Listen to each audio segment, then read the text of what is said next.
भारतीय लोकतंत्र के सबसे बड़े पर्व 2024 लोकसभा चुनाव के तारीखों की घोषणा भारत के निर्वाचन आयोग ने आज नई दिल्ली में कर दी।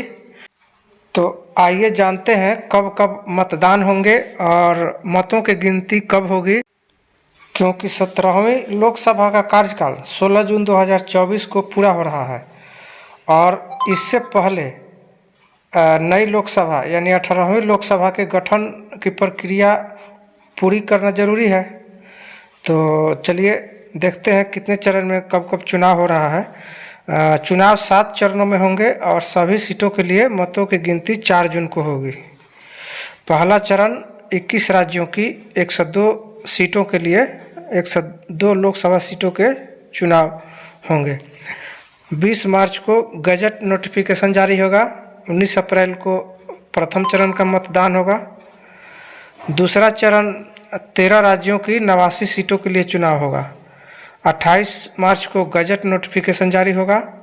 26 अप्रैल को मतदान होगा। तीसरा चरण 12 राज्यों की 94 सीटों के लिए चुनाव होगा। इसके लिए 12 अप्रैल को गजट नोटिफिकेशन जारी होगा और 7 मई को मतदान होगा। चौथा चरण 10 राज्यों की 96 सीटों के लिए चुनाव होगा, जो 18 अप्रैल को गजट नोटिफिकेशन जारी होगा और 13 मई को मतदान होगा। पाँचवें चरण की बात करते हैं। पाँचवा चरण 8 राज्यों की 49 सीटों के लिए होगा और 26 अप्रैल को गजट नोटिफिकेशन जारी होगा और 20 मई को इसके लिए 5वें चरण के लिए मतदान होगा। और बात करें छठे चरण के लिए तो 7 राज्यों की 57 लोकसभा सीटों पर चुनाव होगा। इसके लिए 29 अप्रैल को गजट नोटिफिकेशन जारी होगा और 25 मई को मतदान होगा। बात करें 7वें चरण की, जो कि 13 राज्यों की 57 सीटों के लिए चुनाव कराए जाएंगे। इसके लिए 7 मई को गजट नोटिफिकेशन जारी होगा और 1 जून को मतदान होगा। ये 7वां और अंतिम चरण का मतदान होगा और सभी चरण यानी 7वें चरण के पड़े हुए वोट की गिनती 4 जून को होगी। और इसके साथ ही 4 राज्यों में विधानसभा के भी चुनाव होंगे। जैसे उड़ीसा में 4 चरणों में विधानसभा चुनाव होंगे।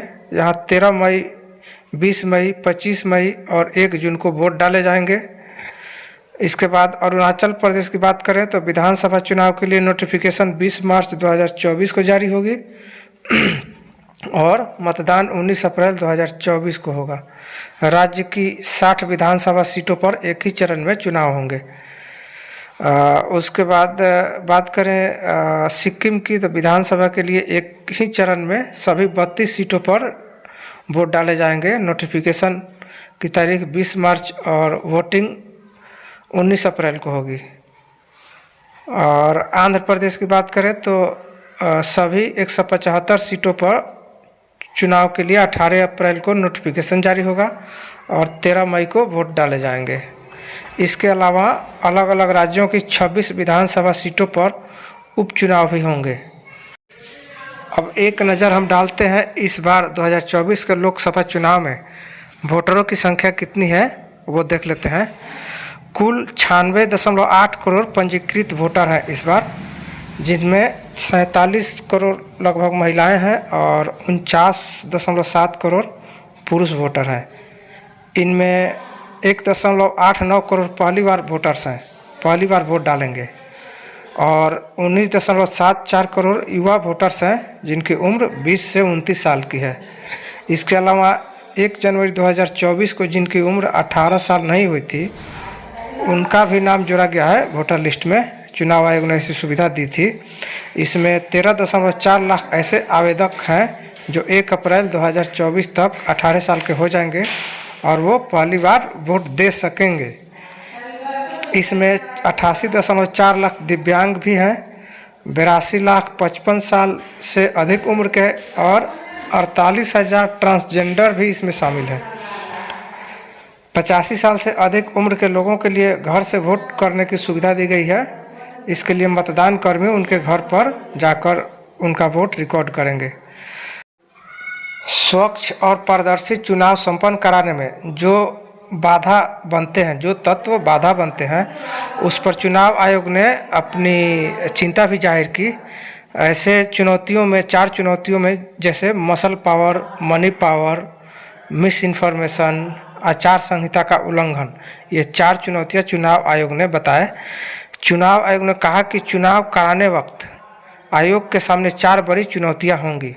मसल पावर पहला है, जिसमें ताकत का इस्तेमाल, हिंसा का इस्तेमाल लोग करते हैं, और इसके लिए, इससे निपटने के लिए चुनाव आयोग ने ज़रूरी संख्या में वॉलेंटियर भी लगाए जाएंगे, ऐसा आश्वासन दिया है। अगले एक व्यक्ति की जगह कोई और वोट देने आए तो उचित कार्रवाई भी होगी, ऐसा चुनाव आयोग ने कहा। जो हिंसा फैलाने की कोशिश करेगा उसके खिलाफ सख्त कार्रवाई भी होगी। दूसरा है मनी पावर, जो चुनाव को प्रभावित करता है। वोटरों को लुभाने के लिए पैसों का इस्तेमाल न हो। कुछ राज्यों में धन का इस्तेमाल की आशंका ज़्यादा होती है, जिसकी आयोग को जानकारी है। जैसे साउथ के राज्यों में मोटे रकम बांटे जाते हैं। चुनाव आयोग भी इस पर चिंता जाहिर किया। अंतर्राष्ट्रीय सीमाओं, राज्यों की सीमाओं और अन्य रास्तों पर चौकसी इसके लिए बढ़ाई जाएगी, इसके रोक टोक के लिए। डिजिटल वॉलेट से संदिग्ध ट्रांजैक्शन होने पर बैंक रिपोर्ट भेजेंगे, ऐसा चुनाव आयोग ने कहा। आयकर विभाग सभी एयरपोर्ट पर नज़र रखेंगे। जहां हवाई पट्टियां और हेलीपैड है, वहां हेलीकॉप्टर के साथ आए सामान की जांच होगी।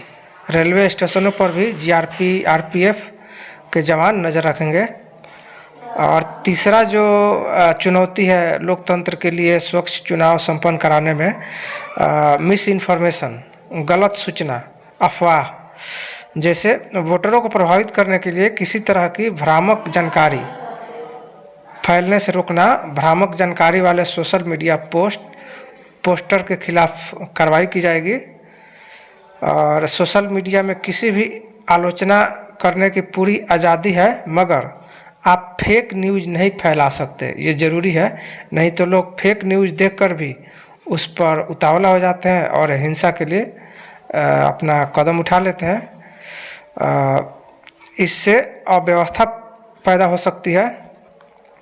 आईटी एक्ट की धाराओं के तहत प्रशासन आपत्तिजनक पोस्ट हटाने को कह सकता है। चुनाव आयोग तथ्यों की जांच करेगा। वेबसाइट पर भ्रामक बनाम वास्तविकता बताएंगे, मतलब क्या सच है क्या झूठ है। आचार संहिता का उल्लंघन, ये चौथा चुनौती चुनाव आयोग ने बताया। फेयर इलेक्शन कराने में चुनावी जो मुद्दे पर आधारित होने चाहिए बातें, वो चुनावी मुद्दे पर न होकर के विभाजन पैदा करने वाला, जात पात धर्म की बातें, मंदिर मस्जिद की बातें जो होती है, निजी जीवन पर हमले जो होते हैं, धार्मिक और नफरत वाले जो बयान होते हैं, भाषण होते हैं, इसको भी चुनाव आयोग ने एक चुनौती के रूप में बताया है। इसके अलावा समाचार पत्रों में आप ऐसे विज्ञापन भी देखे होंगे कि लगता है कि वो खबर है, अखबार का खबर है मेन पृष्ठ पर, लेकिन वो होता है असल में किसी पार्टी का विज्ञापन। और इसके लिए अंत में पेज के सबसे नीचे लिख दिया जाता है ये विज्ञापन है, एडवर्टोरियल है।